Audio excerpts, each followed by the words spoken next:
Hey, what's up, peeps? Y de lo mío. Sit down and take a seat. Que lo que siéntate. Lawrence and Beyond, what's going on? On this episode, hosting my Jimbe. We're not live, but we're rolling in 1080p, baby. And on today's episode, we got special guests. We got a very diverse group right here. And I'm going to start it off with, we got Felipe, we got Gladys, and we got my boy Dusty. So what's going on, guys? Introduce yourselves, man. Oh, yeah, I don't have to get close. Hi, my name is Felipe. I'm a musician, event planner, promoter. And I guess why I'm here is because, most importantly, I represent the Bread and Roses Festival. I'm the vice president and the programming chair currently. And we put on the festival every year on Labor Day. And we're looking to try to put on more events throughout the year. And we're putting one on this Saturday, March 30th at Elviews. So that's kind of what we're here to talk about and all sorts of different stuff. Cool. And Gladys, what's good? Hi, my name is Gladys. I am a high school teacher here in Lawrence. I'm also on the board with Felipe for the Bread and Roses Festival. And we're here hoping to get a fresh new audience for the festival, which happens every year. And it's just like, I feel like a lot of young people aren't really hip to it, where I think there's a lot of platforms that we could extend to the community. So I'm excited to talk about what those connections are. What's good, Dusty? Who you? Oh, y'all gotta get close, right? Alright, can you hear me? Alright. Yeah. What it do is Dusty Rivers himself in the flesh. I'm gonna be performing on March 30th at Elviews for the Bread and Roses event. It's a great opportunity. I'm happy to be there, happy to help out. Hope to give y'all some good vibes, tell y'all the truth, you heard? And for my listeners that haven't and viewers that haven't seen or heard the last couple of episodes, we only briefly dwelled on the topic of the Bread and Roses, but can you explain what is the Bread and Roses just briefly, because I know I spoke there with Elisa and Fran like last year back when I had them on the show. Mm-hmm. But for the viewers now that that are viewing me through YouTube right now, they're viewing me through this platform. Mm-hmm. Can you briefly explain the Bread and Roses for us? Sure, yeah. In 1912, there was a major labor strike in Lawrence at the mills, and they fought for fair treatment, and we have started. There's been a festival now. This is going to be the 35th year to commemorate that strike, and we gather at the Common every Labor Day, and we have different socially conscious acts, cultural acts. I saw cannons the last time. Like, you saw cannons? Yeah, in the Common Park. Like they had like little some very not prehistoric, but like some very old type of cannons and stuff like that. Yeah. Hold out the room. Where was that? I'm glad. Yeah, it was like the Bread and Roses, like the Bread and Roses festival, like. Yeah, it might have been before I was there. We had to bring the cannons back, maybe. Right. But must have been badass. Right. So we I wonder if I'm getting mixed up with the Hispanic festival, but I know for a fact like those are some cannons. Like they were saying, just talking about it's some civil rights type of scenario that. Was it the Civil War reenactment? Was it that? Is there- Because They did that They've last had it a year, few right? times, yeah. Yeah. They have that on the Common? That's Yeah. so weird. Yeah, I'm like, Nah, this straight is up. crazy. You know? Why is such a weird place? The fake What? Ulysses Grant's on point too. He looks like really Wow. I've Yeah, never like seen that guy. this. good. I saw that once. Like I don't know how often they do it though. Well, I apologize. No, that's okay. No, that's so Yeah. cool. That's Hey. another event that you could probably hit up on the Common that we Yeah. now know about. And maybe Dusty could show up and Make a show. show what's up. It's important to commemorate history. That's why we're here. Right. But I'm definitely we have some board members that have been around since the beginning of the festival. So I'm gonna have to ask them if we could get some cannons. Since That'd be pretty cool, 19... guys. That'd be pretty cool. But yeah, the festival is always free. And Lots of food. there's all sorts of food vendors, and generally there's stuff for the kids to do and some really cool acts. And see what I'm saying? Multidoodle. And but how did you become the?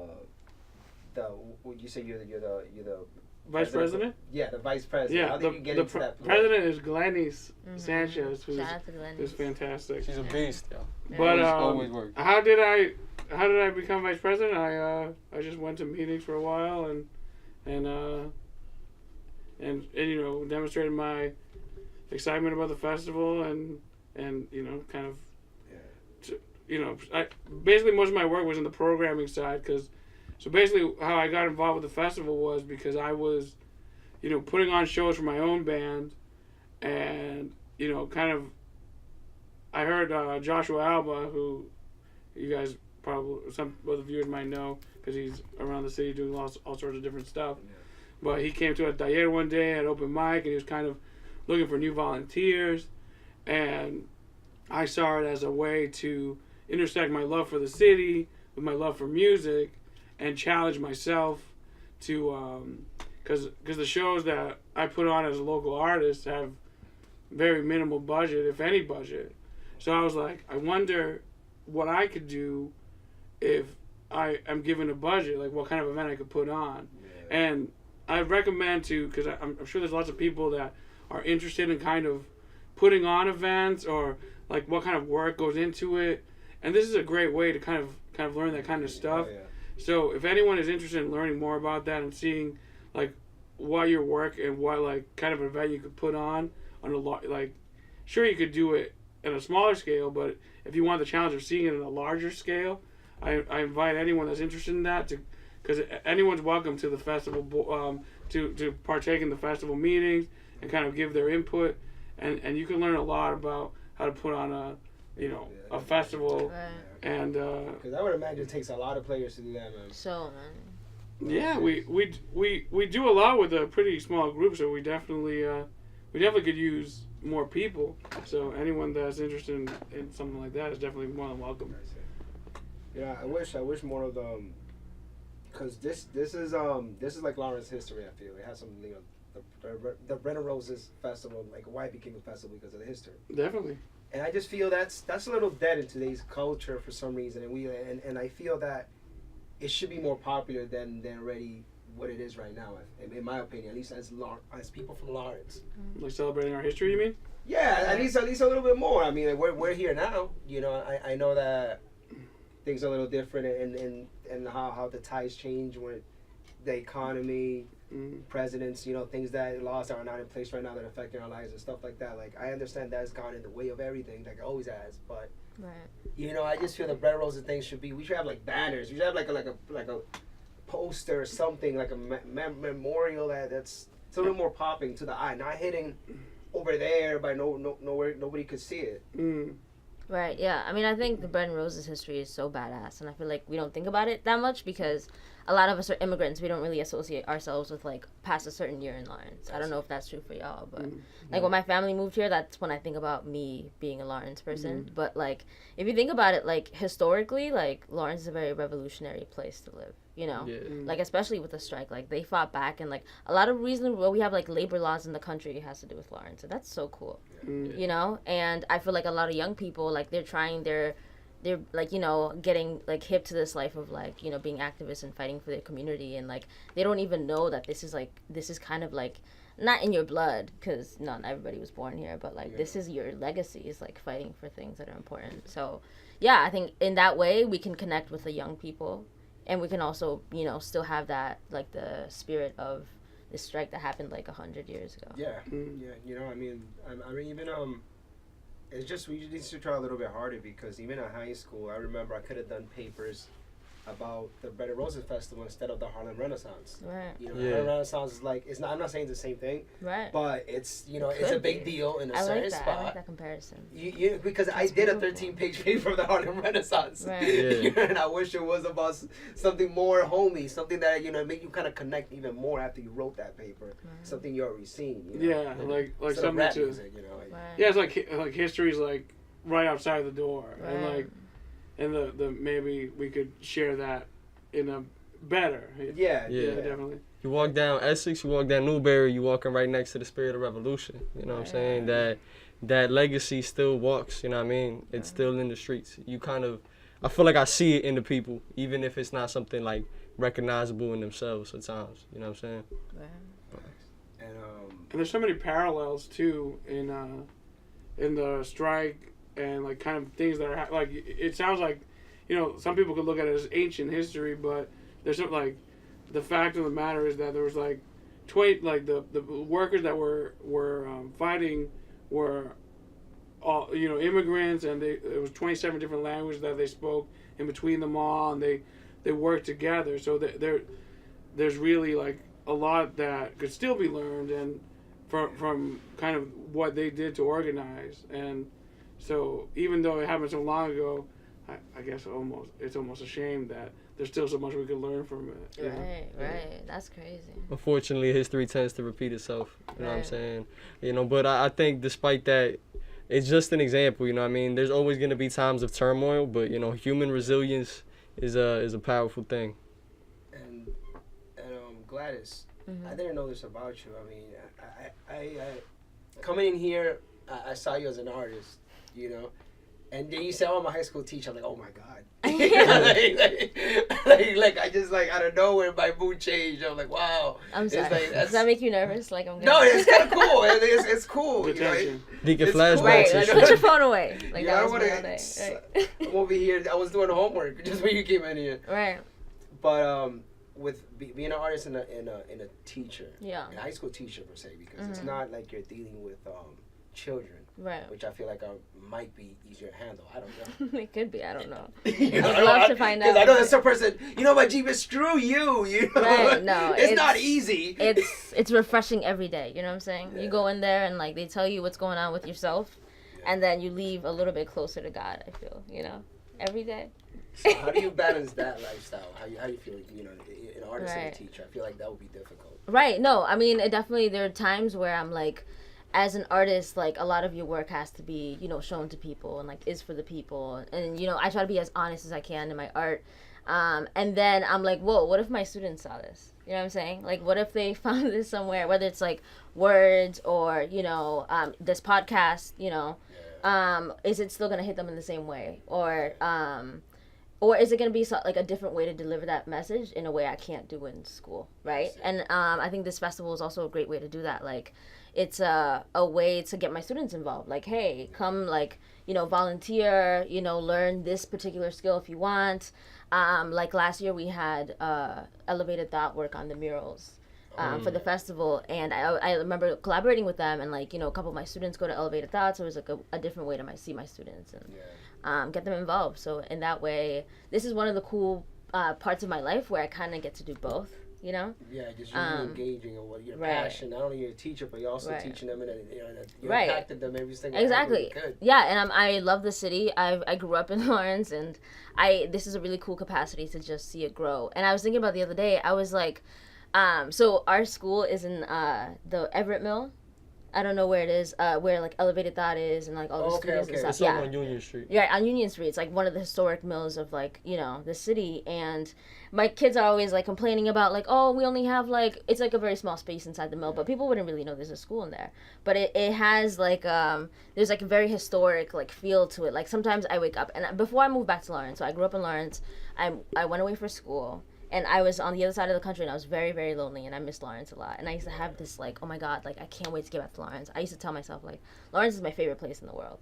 And my kids are always like, I'm going to get out, I'm going to leave. And I'm like, you know how hard I fought to get back to Lawrence? Like, I love Lawrence. And my kids would complain about the, like, oh my God, miss, like, we can't go outside. Like, we have only, like, this much space. And I'm like, you don't know what it's like to be on Union Street. Like, we're on Union Street. We're on Essex Street. Like, we're in this mill. This mill is, like, in history books. Like, y'all don't know that now, but at some point it's going to hit you. Yeah. You know, this is a historic place, and I feel like I feel that every day. So getting to be on the board is a really good way of, like, just indulging in that and getting to be creative and just create things out of that. You know, people who also feel that way.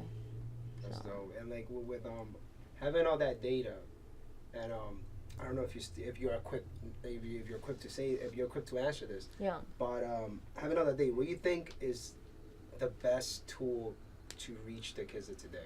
Right now? That's a great question. Like, We can all go around the room and I think it's the Migos. right at the Kids' Choice Award, at the Knicks. I heard. Right. They even censored the word gang. You know, they censored the weirdest words too. They like it was hilarious. Right. No, but I mean, the kids are definitely hip to the culture. Like, they're listening to stuff. Like, they put me on to stuff all the time. Like, I remember when I first became a teacher, my students, like, took my computer and they started playing some mix on SoundCloud. It was like DJ Legacy, I think it was. It was like Yeah, DJ's it was like some dance hall, and I was like, you're in trouble, but I'm keeping this mix forever. Like, shout out to DJ Legacy if he sees us. But yeah, they put me onto stuff all the time, and like the discussions that they're having about like artists, whether it's like local artists or like bigger artists. I feel like a lot of them are obviously more into like bigger artists who are mainstream. Like their insights into it like is something that I feel like maybe as an older person like I don't have insight to anymore. So I'm like right there. I get to see how things are moving through, you know, the youth, and that's also a really cool and fun thing to do. Okay. I would like to add to that question. As myself am a youth, I feel It's like a youth TM. I was about to throw it at you Trademark. after this too. You know This is what I how you mean? can reach it. Go ahead, I man. think part of the best way to reach the youth is just realness. You know what I'm saying? Being honest. Most motherfuckers have been in an education system for like 12 years, Right. dealing with a lot of bullshit and beating around the bush all the time. You know what I'm saying? Like when you deal with that after a certain point, you're just like, yo, what the fuck is this? Yeah. You know what I'm saying? Just being straight up. And you being like, let's say like in the youth side right now, because I feel you're still going through it. What you think is like what makes you absorb the most, like learn, like absorb a certain either lesson, situation, moment. I think I got lucky a little bit. I had enough around me at a pivotal moment in my life that encouraged me to almost motivate myself after a certain point. You know what I'm saying? Like certain circumstances, certain situations kind of force people to come into their own a little bit earlier. You know what I'm saying? But I think one big hindrance for youth is lack of knowledge of self. You know what I'm saying? Having awareness of yourself is the key to just understanding the world and, you know, what you want to do with it. I honestly forgot your question. Hey, I think you started- answered it really well. You answered it pretty towards the end. I'm like, you brought it back home. Right. All right, To be bet. honest, you brought it back home. You Dusty, did, like, you did. because you know, I just wanted to know from like your side how that feels a little bit. It almost answers a question I haven't had that it might be a little bit off topic, but it's just I'm not bashing the school system at all. I just feel different classes that intercept the brain a little bit better and more Right. realistically should be enforced. Right? Even the same math is just pushed differently Right. to the kids and. Right. And right now it's like, we had the same school system for how many? For like 50, 100 years. The thing hasn't really changed. That Lawrence much. Public Right. Schools themselves have been under state control for the last like 9 years, I think. You know what I mean? So like locals don't even have any arguments or like any say in what's going on in their children's lives. You know what I'm saying? Education. That's that's horrific. And with the internet now, I feel like our history books got to change a little bit. But you know what I mean? Like we Right. got to get to the facts down to the core now. Right. Because now Right. with this false information views, like everything could be made look real, look Right. fake. I Right. feel we gotta revamp and really go down, release the real information back, and start at least teaching these guys a little bit of the darkness and light that led us to be of the free country we are today and stuff like that. Right. Well, that problem you're talking about goes even bigger than the Yeah. public school system. That's just like the world as a whole and fake information. You know what I mean? Yeah. Because you have all these old people that are sharing all that stuff too. You know what I mean? So Right. And they believe it. yeah. It'll be a little too horrific, a little too much of a change, huh? Right. I'm straight up an advocate for abolishing the internet. I think it should have never been invented. Why? That's a bold statement. That is, I mean, yo, cause straight up, people was just mad disconnected nowadays. You know what I'm saying? It was. I feel like we were a lot more disconnected without the internet, but now it's like encapsulating and like absorbing. You know what I'm saying? People live double lives all the time, and when you do that, there's a whole lot of confusion of self. You know what I'm saying? Like, cause who you are on the internet is how you choose to present yourself. It may not honestly be yourself. You know what I'm saying? And that might just be the cause of a lot of self-esteem issues and such and so forth. You know what I'm saying? We're definitely diving into a weird trajectory because I remember when I was younger, and the phone started coming out. It was just people used to complain. It's weird. You're always looking down. Now, if I'm like the only guy not looking at my phone, is just looking straight, and I'm in my head, just thinking, I'm the weirdo. Right. You know what I mean? Like, yo, everybody's here chilling, looking at the phone. What is that guy doing looking straight ahead? Yo, something's wrong with that guy. You know, and that's a little weird how I grew up and you know, starting these things being introduced and how people absorbed it. You know, so I definitely feel what you were talking about. I think it's really about self-control, though. Like, I think we wouldn't be in this room right now if it wasn't for the internet. You know what I mean? Right. So That's true too. That's a big fact. Like I definitely like. There's I saw this documentary on Netflix the other day about these 3 kids and their relationship to Instagram, and just kind of like how it affects their lives. One of them was like an Instagram model. One of them was this like urban exploration photographer in New York who does like goes on these like crazy like dangerous places to take pictures just to get different perspectives, and just this like girl from Ohio that like kind of Instagram ruined her life. And I'm like, the way I utilize the internet is not the same as like Dusty's generation. Like, it's just like there's like a higher level of kind of attachment to these social media platforms, and kind of like the amount of likes, like, and how those likes make them feel personally. like it doesn't mean that much to me, but I know it means that much to different people. Yeah. And I guess it's kind of understanding how to kind of fix that, because I think, like, I personally think there's a lot of usefulness in the internet. Like, as a musician, I get to share my music with the world, and I don't need a record label, and I don't need management. I don't need anything. Yeah. I guess at the same time, anyone could release music, so it's when that's good, but it's also harder to stand out, right? Yeah. So then that's why you have to do all this crazy stuff on YouTube or Instagram to get people to pay attention. So it's like a double-edged sword, I think, you know. But Interesting. A little bit. So only if there was a way to educate us in a way where we have a certain regulation, but not it being imposed on us in written paper. But that's only in a perfect world. maybe that could be something added to curriculum, just kind of like how to use the internet. Right. We try internet help. for sure, yeah, and even like I think we also assume that like I think a lot of kids know how to use phones and stuff, and like maybe even better than us. So I think like somebody was asking me, how do you get your kids to not use their phones in class? Like, imagine being a teacher and everybody just has a phone, and not on top of that, you also have your own phone, which you're either using for work purposes or whatever. You also are on your phone, so you can't just like ban phones. You know what I'm saying? And it's like. You know, the kids are always like, it's my property. Like, you can't take it from me. And I'm like, I get it. Like, I would hate for someone to take away my phone, right? So it's just kind of like, how can you get them to use their phone for whatever assignment it is? You know what I'm saying? Because we live in a world where you can do anything with your phone, and we're kind of doing our kids a disservice by not teaching them how to use them. You know? Like, as a tool, like a calculator? Yeah. Like, why shouldn't you have that? That's kind of, it's weird. It's like a right you have. It's like, how to use this technology in a safe way, because kids are just doing whatever on the internet nowadays, and like I think that goes back to my Jima's point earlier. You know what I'm saying? The school system is archaic. You know, 100 years old. It hasn't changed, and it's still, you know, almost unwilling to. Like, just change a little bit to see how it influences. Because right now, you can even go by our stocks market. You know, it's just, you know, it goes up here and there, but it's been, you know, the trajectory is mostly down.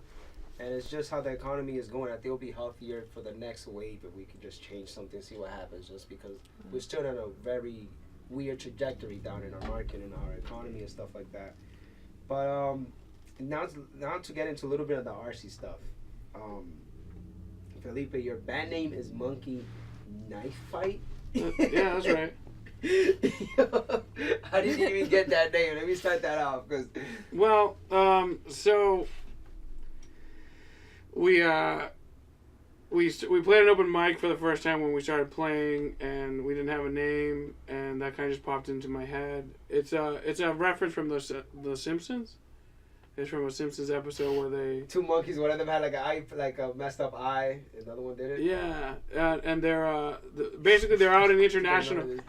Nice, you caught that. They're out in international waters, and they're like, oh, everything's legal out here. You could even bet on monkey knife fights, and so that kind of just popped into my head. And so that's the band. And like, I never thought that a name was important for a band. Well, I personally don't think it is. Yeah. But, and I was telling Dusty this the other day, how I didn't consider, like, if I don't think a name's important, but maybe other people might. Like, I think a lot of people assume our music is heavier than it is because of the name. It kind of sounds a little aggressive. I think there have been some kind of opportunities that I think we might have been passed up on, like family-friendly opportunities. They might have. There was this event that we applied to every year, and they never would book us. So one year, I just put the acronym MKF, and they booked us. Nice. Yo. So that was kind of proving my point. So I guess I would have picked a name that was less aggressive sounding, just because of, like, if I don't care what the name is, then if other people do care, then I could just make it something. Change it. Make it something that's less aggressive. I like right? that. That's cool. That's like the AKA thing. It's like, this is why it's useful to have AKAs, because you can be whoever you want whenever. Mm-hmm. And as long as you're not attached to it, it works. Yeah. When it's a little nice vibe, you just put the three letters. But when you need to be. And then you can just change what those mean too, yeah. Yeah, you could just put a couple letters and just one word, like monkey. My kind friend for the children's party. Right, for the t-shirts. Yeah. Right. That's pretty cool. And in your band, like I saw in some of your Facebook pictures, you sing? Yeah, I'm the singer, yeah. What? It was like, what type of music do you make? We're like a rock band, kind of Foo Fighters, Kings of Leon, kind of sound. Yeah. You guys write your own stuff, or? Yeah, I write the lyrics, and we do our material. We've put out 4 albums. Yeah. Okay. So one of them that is trying to be buried from existence. Which one is that? Now we're all gonna go find it. The first one. What the? Tell the people to go find it. I wrote the name down here. Was it? Nah, I didn't write it. It was Googly Eyes. Is that your latest? Ladybugs and Googly Eyes. Yeah, isn't that your latest album? That's the latest EP. Yeah. So basically, we recorded at the studio in Maine, and it was like infested with ladybugs, and for whatever reason, on top of that, The best That's days. wild. on top of that, there That's was cute. like they put googly eyes on things all over the house. So I'm like, why don't we just name it Ladybugs and Googly Eyes? And I just took a picture of a ladybug on my phone, and we just made that the cover. A ladybug infestation sounds adorable. Right. Yeah. With googly eyes everywhere. I think it's you underestimate the damage it could do because it looks so adorable, Yeah. and they're just like ruining everything. Yeah. Oh shit. I'm not sure though, but I think they might be deceptively really damaging. That's cute. They're like cute termites. Yeah. Oh, It's like, no! I'm blessed. I'm like, I have no house anymore. I'm okay with it though. And Gladys, Yeah. you said you were an artist, and Yeah. are you a photographer? You're a singer? How will you label? Will you even label it? It's so funny. I've been avoiding this question for a while because I haven't determined what the medium is that I prefer. I don't know. Like I said, I'm mostly an art activist. I started out as an activist when I was a kid. So, okay, maybe the story does become relevant now. So when I was a kid, I had a paper called What's Good in the Hood. And so you know how like Lawrence has a bad rep in the newspaper? Yeah. So I did this program as a sophomore where I won money to start my own project that was going to help my community. I didn't even know what it was. I just showed up one day and then I won and they gave me this like check and I was like, oh, I have to do this now. Was it a big check? Or? It was a huge check. Oh, like I have nice. pictures from like It was a human 2010. size. It was like it was like one of those huge things. Like Yeah. Yeah, it was like in this Microsoft like building in Boston. It was super fancy and I was like, oh, I have to do this now. And my idea was like start a paper about Lawrence that like highlights all the cute stuff that's happening so that the Igga Tribune isn't the only source of like news that we have, because they like use Lawrence honestly just to like sell a paper, and we know this. Yeah. Right, they'll be like, man who grew up in Lawrence for 3 years in childhood has, you know, crashed on the highway, but he lives in Manchester now. So it's like, why did you like mention the Lawrence part? Yeah. It's not necessary, you know. It's not fear factor. Right, so it's like, yeah, they're dragging our name in the mud, I think, to sell paper. So I was like, we don't have any alternative papers in the city. Anyway, I was a kid, so I started this thing, and so it allowed me to go out and like talk to people and, you know, learn about people who are doing good stuff and write about them. And And then that's kind of how I got involved in the festival. So I would volunteer as a kid, right? Just because they were like, oh, you're going to write a story about us? Then volunteer for the day. So me and my friends would spend the day just at the festival, and then we'd write something about it in our paper that we had. And yeah, so I started out writing. I think I considered myself a journalist back then. I used to write for like the Rumbo and El Mundo, and I was like, really? I had like the Eagle Tribune I used to write for and stuff, plus my own little magazine, right? Did you ever do the festival a negative review? No, but there is one. If you look at old issues, there's one with me like interviewing Lantigua, and then part of me is like, I hope this. Oh my God, this is gonna become political now. But I was like, yeah, that was a very long time ago. It was super cool. I was like hanging out with the mayor and stuff. Somewhere on the internet if you look for it. But yeah, so I started out as writing. Like considered myself a journalist in a way. I went to college, didn't really do much writing, but I think I like writing the most. I also draw on Post-its a lot. So, but I think it's very important to me. So, yeah, but then so mostly writing and then just a lot of volunteer, like community events. Yeah, I don't know if that's artistry. But And like writing was just always something you just liked, or like there was something that really sparked that match? I think the answer to that question has changed, but I think back in the day, it was just like the easiest way to communicate things, right? It was the only thing that I could do. So like my idea was to start a paper, and I think it was the best idea because it had the most impact on the community, but it had to be something that I could do. Because you could say, I'm gonna ride a tricycle up and down Common Street and raise money for the city. Like there's so many different ways. You could say, I'm gonna have a band for the city, or I'm gonna be a truck driver delivering groceries for the city. You know what I'm saying? And everybody has their skill that they bring to it, but mine was like the easiest skill that I had on deck was writing. So I was like, okay, that's what we're doing. We're writing. So, and then I think to this day, writing calms me, it soothes me, and it allows me to know like what's actually happening, you know? So personally, I really value writing, so I think that is the one that I find the most appealing. Dusty, what type of artist you are, Dusty? You look very mysterious to me right now. Yeah, I'm a cowboy, you know how I be.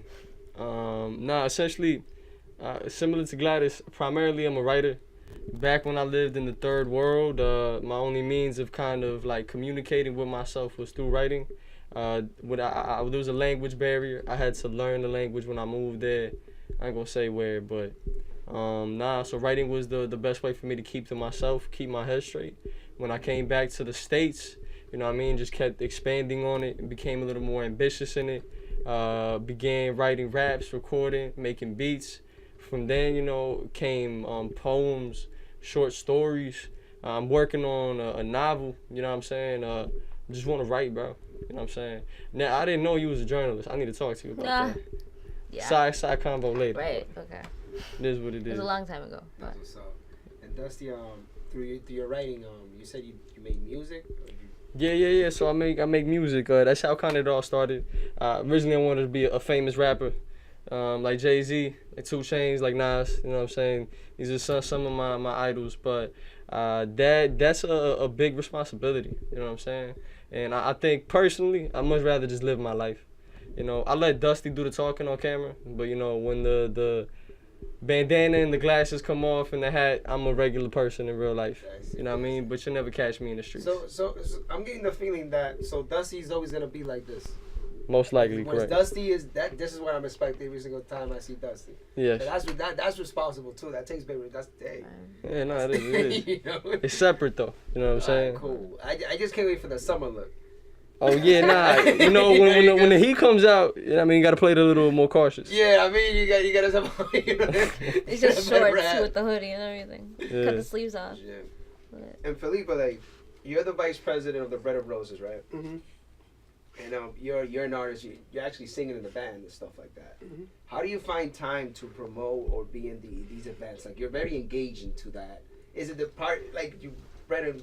Does like the Bread of Roses committee just talk about what's going on in the city every time? That's how you get your info, or you're doing that just for your social media platform? Well, I think I have a real passion for not only arts and music, but the city. And so basically with specifically like the event we're hosting on Saturday, I you know, when I started performing music, and I think still, Lawrence doesn't really have much of dedicated spaces for music, at least for local artists. Like you'll have the artists come through town and play the nightclubs or whatever. But for the up and coming artists and creative people in the city, there's not a consistent space for them to perform. And I found myself having to kind of be adopted by the Haverhill music community to kind of get on shows a lot of the time. And there was recently a bar in Haverhill that was really important for the Haverhill music community shut down. And after that happened, it kind of deadened kind of the vibe in Haverhill a little bit. And I tried to reach out to a couple people to kind of see what I could do to kind of help it. And it didn't kind of work out. And I'm like, why am I trying, like, if this is kind of non-existent and it's also non-existent in my hometown, I should focus on that, Yeah.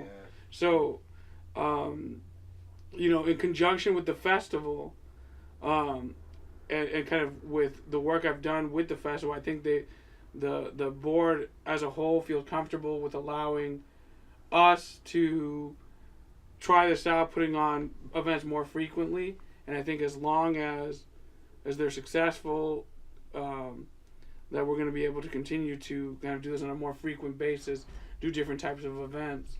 This is going to be a very hip-hop centric event. Maybe we have a bachata night. Yeah. Maybe we have a R&B night. That's the thing, yeah. It's like creating an atmosphere that somehow it could fund itself to allow this. Yeah. And I feel like it happens to some of the business of bars, that bars are sometimes in a good position to do things like that, but eventually it turns to, what can the bar not even sustain long enough? And it's just is the bar and the music scene is always going to be a thing, or do you think we need to innovate a new spot where the music could be in and self-sufficient enough, or the bar is like that's just the best optimum? You mean like a optimum setup, dedicated music venue? Yeah. Well, if Diane's kind of that different spot in a way. Facts. You know what I mean? Because you could get a beer, or you could get a wine there, but overall that's not kind of the vibe they're going for. Yeah. And I think that hopefully that might be a good place to kind of put on events. I think they do have Viva Bar. So they support local artistry as well. Those are two of the spaces that I feel really are welcoming to local artists. Have you seen the second floor of Elviews? Yeah, that's where the event's going to be on Saturday. Right. I'm getting the credit. Let the Yeah, people it's a know. nice spot, man. Yeah, it is a nice spot. It's a lot of room to have a system for it. It's really dedicated for it. I wish we had more places like that. Yeah, and it's dope. And I've spoken to Eric from Elviews, and he seems to be interested in doing more up there. So, basically just getting the local talent and hopefully utilizing the committee to kind of, not only spread the message of what the festival is all about, but also to be more involved in the community on throughout the year. Like, I think a big reason why we aren't is because, it is a volunteer-based kind of organization, and, we do have, like I was mentioning before, limited kind of manpower, so we're only able to do X amount of things, but I think as long as there's someone that's willing to do it, they're willing to back it. Yeah. And Gladys and I have taken on this event, and hopefully this is just the beginning. Yeah, that's kind of cool, man. I mean, that's it's interesting because right now I'm thinking, we got somebody that you literally did it for the sheer love of just being in communal, like using this communal vibe. You know what I'm saying? And, she started off in a rough position. And writing was something she could just really, really get it back on and make it multiple, possibilities. Then we got Dusty, you know what I'm saying? He's the youth, you know what I'm saying? So this group is very diverse, and I need to ask. I don't think I asked this question yet. How did you guys how come you three are in this room right now at the same time? Long story short. I would like to answer that question. Go ahead, quick. man. I think they are honestly gonna give a more detailed explanation, but I'm gonna go in for more the spirit of it. I think people here have a motivation and a vision and a goal, and the universe works in a particular way that draws people like this to one another to make these things accomplishable and to make them happen. You know, it takes a village to do anything. That's facts, man. That's inspirational, man. And that as you were saying that, this hit me that. I mean, you know how the future, it's seeming kind of dark, blah, blah, blah, blah. One thing I am noticing is that barriers are being broken in a way that age gaps are, it could be non-existent depending on your relationship with that person. You know what I'm saying? Like the type of information we are, the type of exposure now that society is, everybody has a phone and everything, is that where is quicker to hit home for what we want to understand, at least get along, or at least understand a certain medium to getting along way faster and better than in the past, I feel. It's slightly better. I mean, there's people that relate into memes just because of what we have, you know, memes, music, everything is in front of us now. Now that if we have nothing to talk about, that could be the common thing no matter where you are in the world now. Right. You know, if you were back in the day, you were from here, you were from there, you did not know, you're like, but you know this? No. You know this? Okay, yeah. I guess that's it. Now, you know, Netflix is the main hub to everybody's conversation sometimes. I saw a great meme yesterday. See, people are like, I'm laughing, and I'm like, I can't wait. There was a picture of Ariana Grande when she was like on TV, that TV show with, she's like Victorious. White skin. That's our song. That's our song one. And then it shows her now. It says, when you use adobo on your chicken. I saw that today. When you adobo, you can. Yo.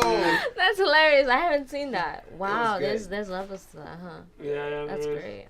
I love like, Ariana. And every platform has a certain meme style. Right. You know, I feel like Facebook is savage. Like oof, those aunties on Facebook. Facebook aunties are crazy. Yo. Wow. I don't know.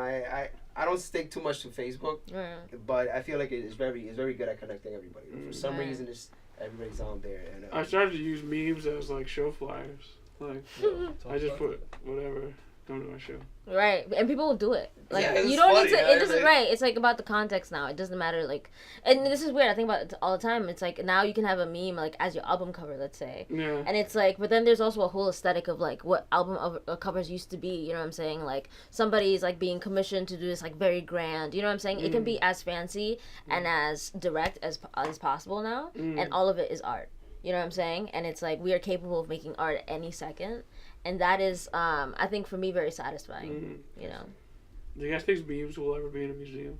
Probably. Yeah, of course. Why wouldn't they be? There's been some monumental ones. Right, and you can also, like, memes are a really good way of synthesizing an idea. It's like, not only do I understand the different parts, but I also understand how they work together, and I can make a joke about it. That means you understand the whole thing. How would, like, that's the thing, like, I could see that in the future, but I know there's going to be a lot of people not agreeing with it. It's like, what? That one? No, I never liked that one. Well, this one got liked by a gajillion people, so...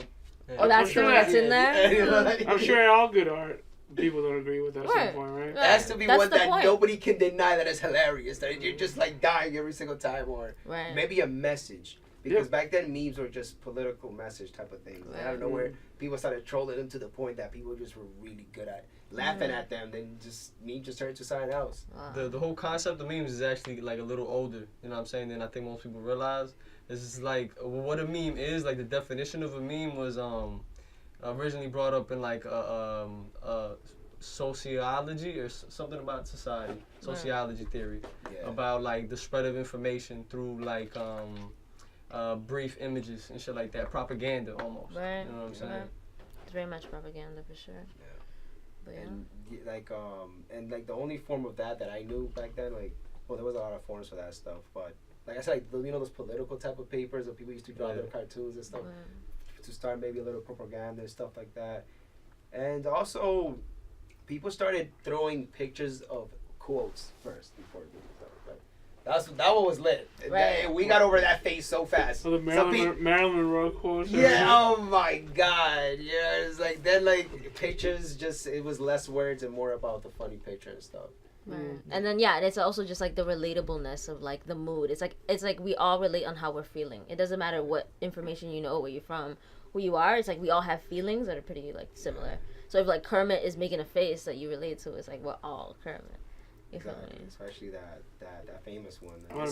We should make like a T-shirt line that says "We're all Kermit." Right, we all Kermit. when he's when he's like sad crying in the shower. I like his hoodie though. I like his little back. Right. The me to me. Yeah. Yeah, I like that one. I like the T one. That was my favorite. My favorite, The T one is like, yo. Oh, you just spent all your money on this, but let me just. that's not my business. Yo, that let you talk so much shit, but you be like, nah, let me back out though. So Escape. is that like the good you talking to bad you, seeing the bad you, the one in the hoodie is doing whatever, and then the good you is like, okay, I'm not gonna save you. It's like I ain't gonna snitch, but Right. you could have done this and that. You know, Right, let me help you out. They help you out a little bit. Right. Snap. And let me see how long, yo, because these conversations go on. They're not even playing. Oof, good. That's good. And that event is the 30th. Yeah, March 30th. March 30th. Yeah, it's gonna be Dusty's gonna be on the lineup. We're gonna have Jay the Sensei on the lineup. It's a beautiful man right there. Yeah, I've spoken to him, yo. His tracks, his music, his R&B stuff, especially the project he did, I believe, like the end of summer. Yo, Love Dot? Nah, Love Dot was a classic, bro. Yo, People sleeping on that. If yo, they haven't I heard still it yet. listen. It was fly, man. It was fly, brother. Like, and who else? I'm sorry. No, it's okay. Says coming. We're gonna have Leda there. She's a spoken word artist, Fire. as well as she does actual like art, visual art, Okay. which she will also be selling there. We're gonna have we're having from Boston Oompa, and Oompa performed at the festival this past year. Oompa recently won the Boston Music Award for Best Unsigned Artist. And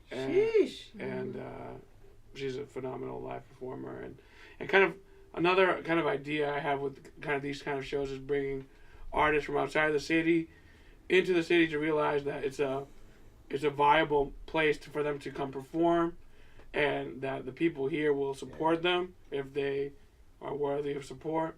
And in my opinion, I think this is an artist that Lawrence will gravitate toward. Yeah. And on top of that, having our local talent perform with these artists and build those connections, and maybe they could go out to Boston and perform more after that. That's how it goes. So it's kind of. It's healthy. It's a very healthy connection and stuff like that. Right. Mm-hmm. That's dope. And then on top of that, we're gonna FDA is gonna be donating 10% of their food sales from 5:30 to 8 o'clock to the Bread and Roses Festival to help us out, and That's prime hours, man. That's Yeah. where everybody's just. so it's gonna be like right before the event. So if anyone's interested in coming, Yeah. definitely stop by and grab a bite to eat before, and you'll be helping us out double. Support your local businesses, yeah. Yeah, shout out to that year too for along with that, yo. Right. That's what's up. Always supporting. And you guys have anything else you guys want to throw on the table before we wrap it up? Final comments? You want to go first? I got it.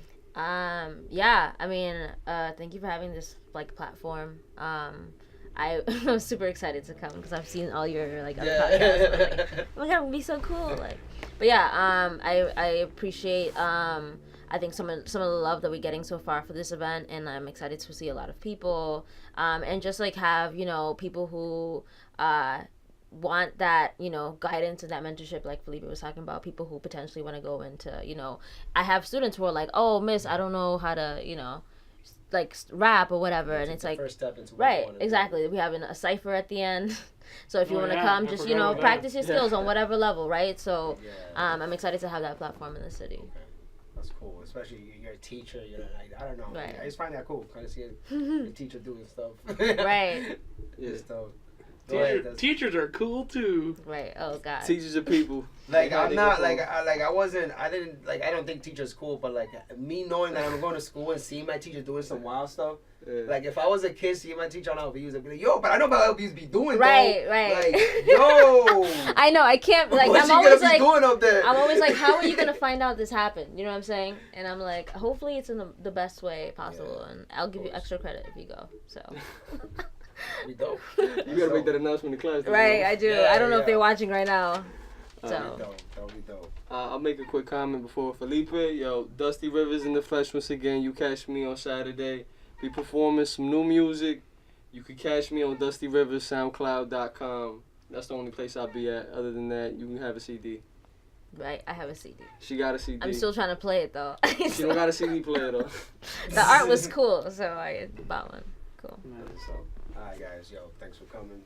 Oh, I didn't give my final words. Oh wait, yo, final words, bro. I'm sorry. So I want to let the local artists know that something that is important about this event is that we're making sure all the artists get paid, and I want to let local artists know that if anyone's making money on the show, they deserve to make money too. Don't let people devalue your art, and like if it's a free event, then that's fine.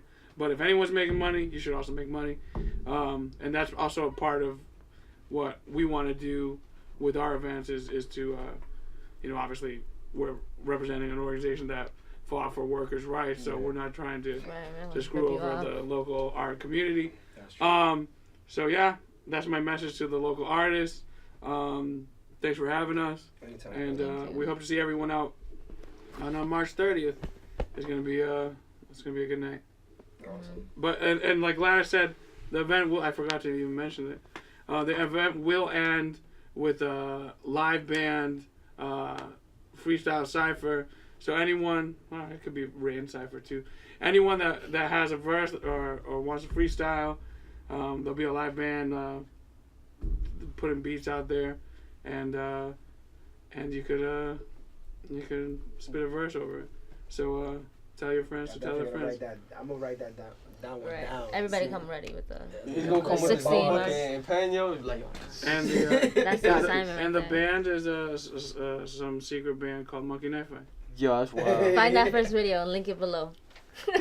That's dope. Alright, Felipe. Thanks, bro. Nice to have you, brother. Right. Claudia. Right. Thank you so much. Great. Ya tú sabes.